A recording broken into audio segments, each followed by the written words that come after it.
Please, for the love of God, just get your kids out of university systems. Just get them out. Just now, pull them tomorrow. Take them to Thailand. Take them on holiday. I don't care. If I have to have one more conversation with a man who's 50 or 60 years old who says to me, Meira, what happened to my child? What happened to her? She's crazy. She's wearing keffiyeh. She believes in these insane ideologies. I just look at them and I say, did you send them to university? Did you actually send them to university? Do you not understand that our universities have been completely taken over, not just by left-wing ideologies, but by Islamist takeovers? Like, actually, there's a reason that there have been hundreds of billions of lobbying money from Islamist states into America to impact our universities and our schools. There's a reason that our students come out so crazy. Look, young people are idealistic. The truth is 18, 19, 20-year-olds shouldn't be involved in politics. They shouldn't care less. It's a time to revolt. It's a time to discover. It's a time, may I say it, to smoke some stuff that you shouldn't be, to make friends, to go do some crazy things, to press the boundaries, to discover what you want to be and what you want to do. It is not a time for you to be hyper-fixated on trying to fix the world and fight. But it's also a time of intense hormones and people are feeling very, very, very ideological. And you send them to a campus that is indoctrinating them with the content that I am about to show you.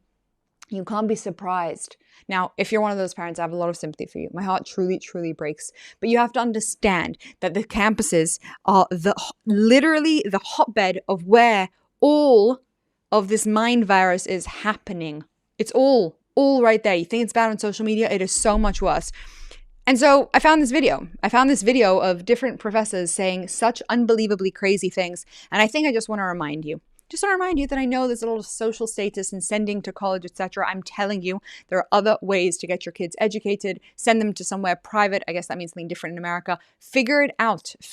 But don't send them to places that are getting indoctrinated with terrible, terrible, terrible ideas by people who have been placed to make your child a traitor to the system. You need to understand that. It's not a conspiracy theory. It's their doctrine. It's written out, and we are seeing it left, right, and center. This video broke my heart because this is what people are hearing. And when you think about university, when you think about academia, you think about, the intellectual hotbed, the place for discussions. No longer the case. No longer the case. That is not true anymore. In fact, I think that actually a sign of intelligence is somebody who says, nah, I'm not doing that. I'm actually going to use my time better and figure out, how to build out an AI company or use social media to bring in revenue. I'm not wasting my time in this place. And if I am going to waste my time, at least let me go party or travel. Send your kids traveling. That's my suggestion. Anyways, before we jump into this, thank you guys for being here. I'm Meira Kay here at The Pushback. We are trying to make a difference. Make sure to subscribe and share this with 1, 2, or 3 people so we can double, triple, or quadruple our impact. We're trying to hit 1,000 followers. I truly, truly appreciate it. By the way, if you want to support our page, we are completely and totally independent. We do this all out of our own pocket. And if you want to help support the mission, check out the donation links below. Let's watch some crazy university professors, shall we?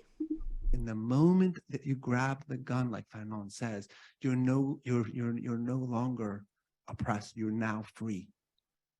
How do we teach that in the class? We don't. To say that in the class, my students' heads explode, right? To tell them about violence, as a revolutionary tool, as sometimes a revolutionary essential. Are you surprised to see that this guy's wearing a keffiyeh? Her laptop says this machine kills fascists, and he's trying to explain that it's complicated for him to talk about violence in a university class. And I really have to ask myself the question, why would you be talking about violence in a university class? Or justifying it as a good form of resistance? That to me doesn't sound like the kind of thing, a mathematics teacher or even a gender teacher should be talking about. Tool, as sometimes a revolutionary essential. We actually need to crash the U.S. settler state, which has incredible reverberations and literally strangles the tentacles that are reaching into the Israeli state. So we must stand with the armed resistance and work right now to end this impunity by disrupting the flow of weapons to Zionists. Because trust, the armed resistance will defeat Zionism if it was an open battlefield. Yeah. Again, remember, who cares about the whole Israel debate? This has nothing to do with the Israel debate. You have people saying these things as if they're pure facts, people that people trust as educational as a voice of reason, as a voice of logic. She's saying, like, be anti-American. I can't wrap my head around it. These are actual university professors. Been humbled since October 7th, particularly being in community with folks, particularly when you're someone who has been doing this work. Why stop? This is a profound moment for us, right? And we need to dig in and go harder. I think putting our bodies on the line sometimes to protect those who are more vulnerable, right? To eat tear gas when we should be doing that and not students. I think that's essential. So we have to struggle to crash things here. And my students were very, very clear about this. We have to struggle for Indigenous sovereignty right here on Turtle Island. Like there's no way around it, and there's no looking past it at this particular moment. When that comes time to the university saying, retract that or get fired, I'm confident in myself that I will make that right decision. I hope you get fired. That is the point of being a guerrilla scholar. You know, I'm sure that you've been snitched on to the administration about the content in your courses. That has been something that has happened for me, and I don't know what our administration is going to do, right? I know the work that I have been doing. I know the work that I've committed myself to, and I'm going to continue to do the work, right? People missed out on the significance of what Hezbollah represented, right? Of what the Iranian Revolution represented. By the way, the Islamic Republic, not the Iranian Revolution, and Hezbollah is a drug cartel terrorist organization designated that way by literally tens of entities. They're a drug cartel.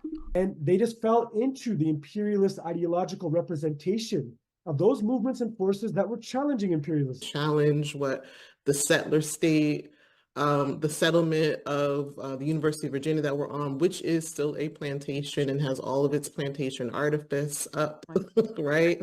And artifacts. I'm trying to really ride the wheels off of these institutional resources and go for broke. That we have to understand Al-Aqsa flood on October 7th and since then as a really decisive historic strike in terms of not just Palestinian national liberation, right? But it's a historic strike intervening into this, and I apologize for kind of rushing through the anti-imperialist moment of the past 20, 30 years, but I think it's a decisive strike into challenging those two legs of imperialism. Some colleagues who are part of my chapter of Faculty for Justice for Palestine to help us teach Palestinian liberation, right? To teach about resistance struggles, at this particular phase of Palestinian resistance in our classrooms and how to build community with not just faculty, but students who are committed to this.